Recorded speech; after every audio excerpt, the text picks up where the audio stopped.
to a new video. Today I'm going to be doing a one-take wrap-up, which if you have not seen on my channel, it's a video where I wrap up all the books I read in a month, but in one take because I hate editing. But today I'm going to be telling you about the books I read in April. This is actually the third take of this video that I've started recording it, because the first one I was reading off the books I read in May, and it's still May, so I can't wrap those up yet.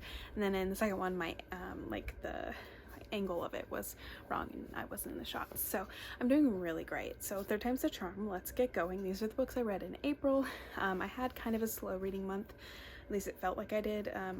I did read a lot of comics though, so I don't even know what I read in April, but let's just go ahead and get started. So my iPad is over here because it is plugged in, because it is currently at 2%. First, I finished My Darling Duke by Stacy Reid. This was a recommendation from the lovely Ava from Ava Loves Romance, Ava Reads Romance. I always forget what the verb in the middle is. But it was a really fun book. I really enjoyed the unique representation that I have never seen before in a historical romance, and I really liked the characters, and I liked that the conflict, it was just a really interesting, like, emotional conflict between the characters, and I really liked it. I do say, the only thing is I kind of wish that I had read it physically rather than listen to the audiobook. I think it would have helped my enjoyment of it a little bit. Like, I rated it a 4 stars. I think if I had read it physically, I think it might have been a 5 stars. I don't know, but overall I really enjoyed it. Yeah, that's all the thoughts I have. I'm also, by the way, doing this in my pajamas in the middle of the night. Just accept it. Okay, next I read I read Heartstopper Volume 1 by Alice Osman. So the show recently came out on Netflix, and I wanted to read some of the books before I watched the show. I actually just started rewatching the show again tonight so I could make my mom watch it. I love these books so much. First of all, they're graphic novels, so they're really easy to just quickly read, but they're also the cutest thing I've ever seen in my life. Like, they're so adorable, but at the same time they're like tackling important topics that could maybe be like really heavy topics, but they approach them in a way that are like, they're emotional but they're not overwhelming, and I just really like the way that she writes it. And I'm just loving the series. I'm hoping to read volume 4 tomorrow. So I love the series. 5 out of 5 stars. 5 out of 5 stars is what I meant to say. Next, did I really read this in April? It feels like I read it so long ago. I read Amazing Spider-Man Edge of Spider-Verse by some authors and some illustrators that I can't read from this far away on my iPad. This one, I have a whole Spider-Gwen reading vlog. This one is in that, if you want to hear more details of my thoughts. It was, I mean, they were comics. They were weird. I like Spider-Gwen's story in here. It collects like a couple different Spider-Mans from across the universes, and most of them were either boring or they creeped me out. So there was one where Peter Parker wasn't Peter, it was like a different guy who got turned into Spider-Man, and he was like a weird vampire looking Spider-Man, and he was also like a crazy person. He was a stalker, and he killed people and killed Mary Jane, or Sarah Jane I think she was called. It was just creepy. And then like the girl that's actually in the Spider-Verse movie, she's in the big like robot Spider-Man suit. She had one, and I just didn't get it. And like, why do they call her name literally has 2 backslashes in it? I just don't get it. I didn't really get it. So yeah, I think I gave it, let's see, gave it a 3 stars, which is maybe a little generous. Next, as part of that blog as well, I read Spider-Gwen Ghost Spider Volume 2 The Impossible Year by Shauna McGuire. This one I really liked. I really liked the Spider-Gwen arc of her having to kind of come to terms with the fact that everybody knows who she is. She's kind of letting go of the Spider-Woman, Spider-Girl name, and she's adopting the Ghost Spider idea, and I just really like that name and her sort of whole aura that comes with it. And I love Gwen Stacy. I love Gwen, so this was a lot of fun. And with that, I also read, after that I followed it up with Ghost Spider Volume 1, Dog Days Are Over, which these ones are also written by Shauna McGuire, but these I read Volume 2 as well, which is called Party People. So these are two other series that kind of follow up after the previous series I had read by her. And these were fantastic. I loved the character development. I loved hopping between the universes, especially between our 616 universe and Gwen Stacy's universe. And the only problem was it ended on a huge cliffhanger. Like, a lot of things were not resolved, and I don't think they're doing a Volume 3. Like, they pretty much are it's just not happening, and I just don't get it. Like, it's not the end of Spider-Gwen, but, like, these stories aren't being wrapped up, and I'm kind of mad about it. Because, like, it was supposed to publish, and then it kind of just ended like Marvel gave up, and they're not going to do it, and I find that highly offensive. Marvel, if you're watching this, please post it. And then next, I read The Singles Table by Sarah Desai. I gave both the Ghost Spiders 5 stars, by the way. I gave The Single Tables 3 stars. Overall, it was a cute rom-com. The characters were just a little caricature. Can you tell it's midnight? They didn't feel super real.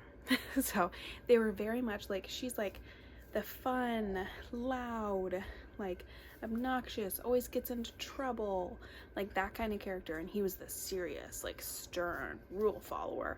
And like they leaned so far into those tropes, and like people like this do not exist. Like you don't just find people who fit so nicely into this little mold of like the type of character they're supposed to be. But like I still liked the relationship, and I liked the romance. Some of the like tropes that were keeping them apart, and just kind of the way they were written, it wasn't my absolute favorite. But I still would be interested in reading the other books from this series, because this I think was actually number 3. So I would be interested in seeing what the other ones were like. And then I read Spider-Gwen, Volume 1, Greater Power. The writer is Jason Latour. I don't remember this one, to be honest. I think I only read Volume 1, and then maybe I read more, I don't know. This one is an older one, and I was trying to find the origin story. Like I said, I have a whole Gwen Stacy video. I talk about it a lot more. I was trying to find, like, when did she get bit by a spider? Like, what was that situation like? And I'm not sure if they actually have a comic depicting that idea, but this one was earlier on in the story when no one knew who Spider-Gwen or who Spider-Woman was. They did not know it was Gwen Stacy. Her identity had not been revealed yet. So it was really interesting. Like, even her dad didn't know yet, and he finds out in these comics, but it was interesting to see that sort of dynamic before, during, and after that whole situation. The only thing I will say about these ones is the art style was really not my vibe. Like, I don't know like what it was, like why the characters were drawn like that. It's not that it was bad, it was just kind of creepy looking sometimes, and like they didn't look human when they were characters that were supposed to be human. So I don't know, it was just weird. So I think I gave this one a 4 stars. Yeah. And then some more comics. I told you all I read is comics. I read an individual comic. I read Werewolf by Night by Doug Moench. I don't know how to say that. This is an individual comic from the 1970s, maybe? Yeah, 1972. Because on the Marvel app, it said this was the first comic listed in like the character guide for Moon Knight, because it is his first appearance as the Moon Knight character, and it's a very different Moon Knight than we know in newer comics and in the show now. He is like an assassin or a mercenary. He doesn't have like the Egyptian god powers and everything, and it's not really Mark Spector that we know. Everything we know about him later and his dissociative identity disorder and all that is stories that they've retconned from this original appearance and made him a whole other like story.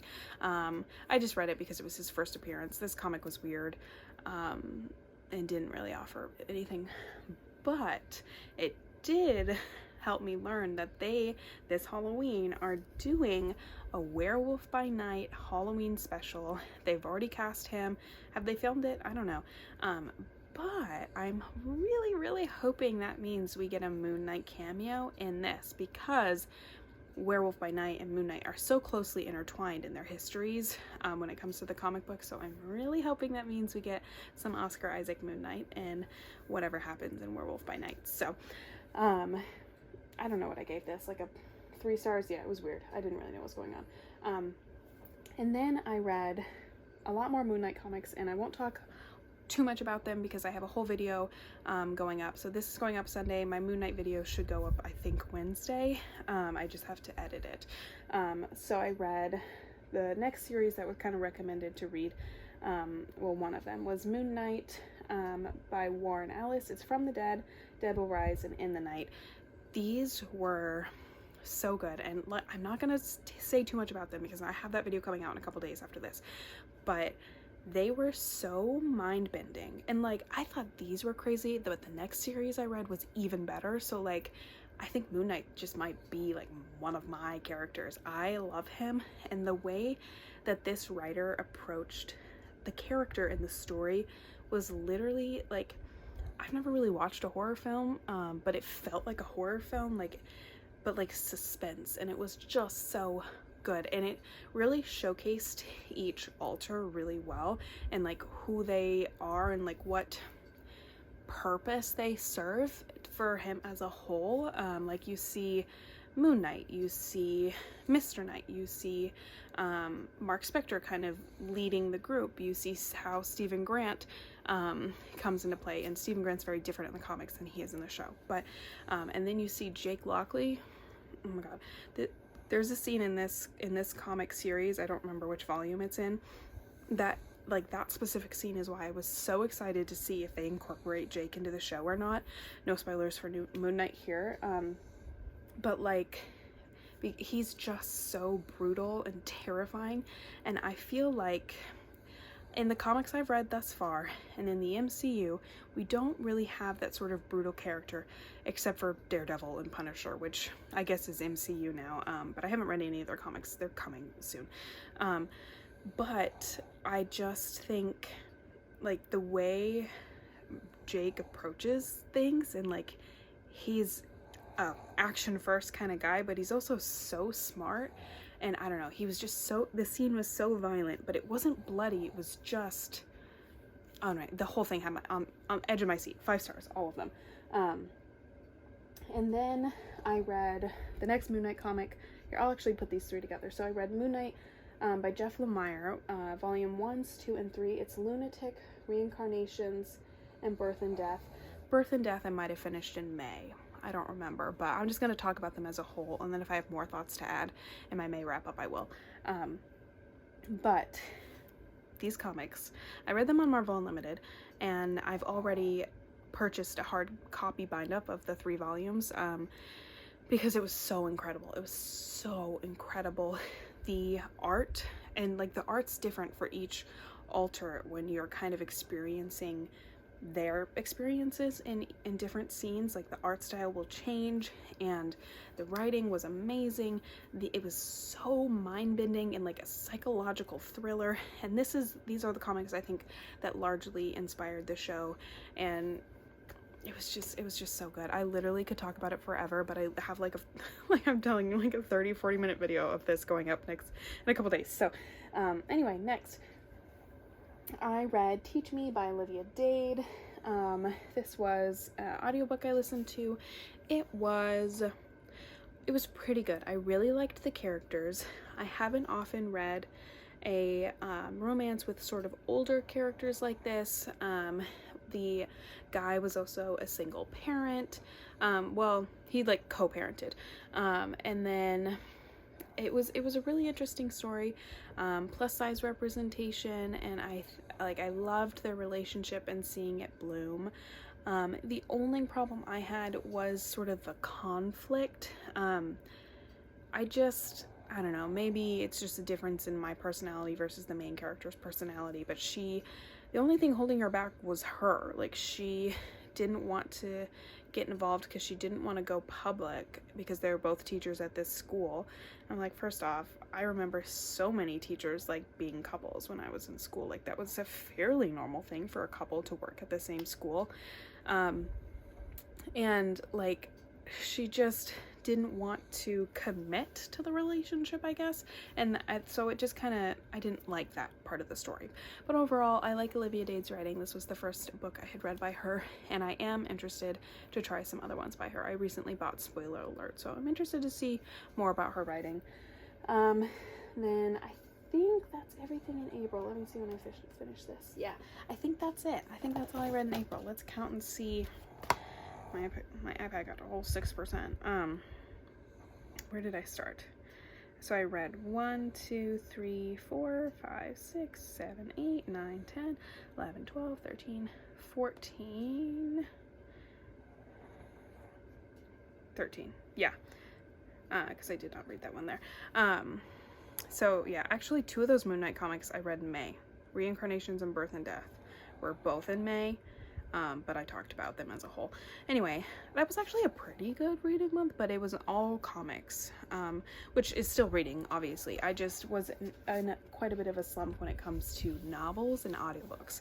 I wasn't really in the mood for them. So overall, an okay reading month. I'm already feeling like maybe May will be okay. I don't know. We're already halfway through, but I'm feeling like I'm just not in the mood for romance, so I'm kind of picking up other stuff, but definitely gonna read more comics. I just want to read more Moon Knight comics, to be honest. But yeah, that is my update. I feel like this video was really long, but thank you for watching. Like, share, subscribe, and I will see you guys next time. Bye.